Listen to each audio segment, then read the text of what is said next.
Hi friends, నా పేరు Venkatesh. Welcome to our YouTube channel chill bro updates 2.0. First వీడియోకి like కొట్టండి, రీచ్ ఎక్కువ పెరుగుతుంది. సబ్స్క్రైబ్ చేయకపోతే సబ్స్క్రైబ్ చేయండి, అలాగే హైప్ ఇవ్వండి, ఇంకా ఎక్కువ రీచ్ పెరుగుతుంది. Made for each other. ఈరోజు అయితే టాస్క్ నెక్స్ట్ లెవెల్లో ఉన్నింది. నలుగురు అదరగొట్టేశారు.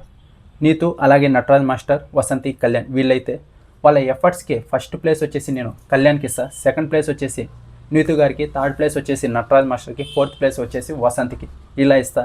కానీ ఏ ఒక్కరూ తగ్గలేదు, నెక్స్ట్ లెవెల్లో పర్ఫార్మెన్స్ చేశారు. ఇందులో శ్రీముఖి ఉంది కదా, శ్రీముఖి గురించి మాట్లాడాలి.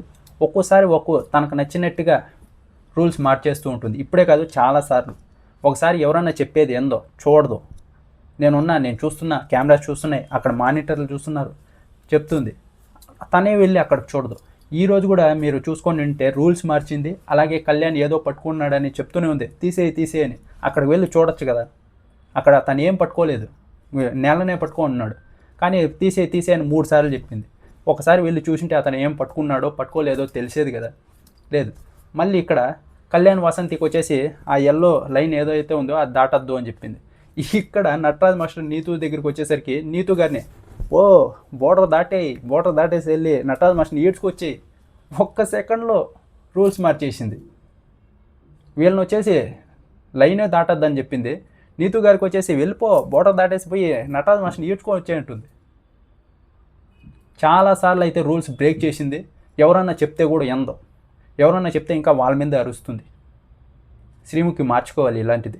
ఇప్పటికే ఒక 4 to 5 టైమ్స్ అయితే చేసింది, గమనించా. ఇంకా నెక్స్ట్ కూడా ఇలాగే చేస్తే అంతే.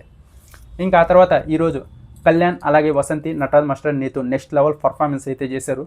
ఎక్కువగా ఇక్కడ కళ్యాణ్ అయితే ఒక్క చోట నటరాజ్ మాస్టర్ని ఈడ్చుకొని వెళ్ళిపోయాడు. ఆ గ్రౌండ్ అంతా పాపం తిప్పి బారేశాడు నటరాజ్ మాస్టర్ని.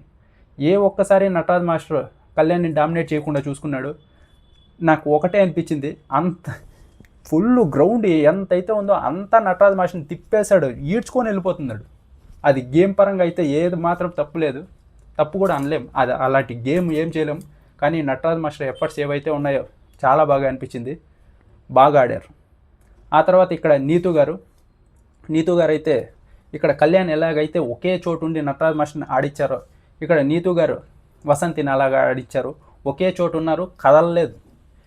అక్కడ వసంతి ఎంత కష్టపడినా 1 ఇంచు కూడా కదలలేదు, అలాగైతే ఉన్నారు. ఆ తర్వాత వీళ్ళకి ఛాన్స్ వచ్చినప్పుడు వసంతిని లాక్కొని వెళ్ళి అక్కడ నటరాజ్ మాస్టర్ దగ్గర వరకు వెళ్ళిపోయారు. అక్కడ ఫస్ట్ ప్లేస్లో వచ్చేసి కళ్యాణ్ ఎఫర్ట్స్ ఎక్కువ పెడితే, సెకండ్ వచ్చేసి నీతు గారు పెట్టారు, ఆ తర్వాత నటరాజ్ మాస్టర్, ఆ తర్వాత వసంతి. ఇలా నెక్స్ట్ లెవెల్ గేమ్ ఇదైతే చాలా అంటే చాలా బాగా ఉంది. ఇంకా ఆ తర్వాత వచ్చేసి కొంచెం ఎమోషనల్ అయితే అయ్యారు నీతు గారు. ఇక్కడ నటరాజ్ మాస్టర్ ఏదైతే చెప్పారో మనసుతో ఆడి ఓడిపోయాం, ఇది ఒకటి తప్పించి మిగతాటి ఏవైతే చెప్పారో అది కరెక్ట్ అనిపించింది. ఇదేంటి మనసుతో ఆడి ఓడిపోయాం, వాళ్ళు ఎలా ఆడారు. ఇక్కడ నటరాజ్ మాస్టర్ ఆ తర్వాత ఒకటి అన్నారు, మనం చాలా బాగా ఆడాం, ఆడియన్స్ చూస్తున్నారు, మనం ఆడి ఓడిపోయాం కాబట్టి మనకి ఏ తప్పు లేదు మన మీద, మన ఎఫర్ట్స్ చూస్తారు జనాలు అన్నారు కదా, అదైతే ఖచ్చితంగా ఒప్పుకోవాల్సిందే. చాలా అంటే చాలా ఎఫర్ట్స్ పెట్టారు, చాలా బాగా గేమ్ ఆడారు ఇద్దరు, నీతు గారు అలాగే నటరాజ్ మాస్టర్, దీన్ని ఒప్పుకోవచ్చు. ఆ తర్వాత ఇంకా వాళ్ళ కూతురుని చూడాలని చాలా డేస్ నుంచి అదే నడుస్తూనే ఉంది. ఇంకా వీళ్ళు కూడా ఎక్కువగా అదే చూపిస్తున్నారు, ఈ టీఆర్పీ వస్తుందని. ఇలాంటి వచ్చినప్పుడే ఇంకేం చెప్పలేం, అది ఫ్యామిలీ మ్యాటర్, తప్పు అని చెప్పలేం, అలాంటి రైటు చెప్పలేం. వాళ్ళు అందరూ ఫ్యామిలీస్ వదిలేసి వచ్చే గేమ్ ఆడుతున్నారు, వీళ్ళు ఇలా కూతురుని చూడాలి, ఇది కొంచెం సింపతి లాగుంటుంది అంతే.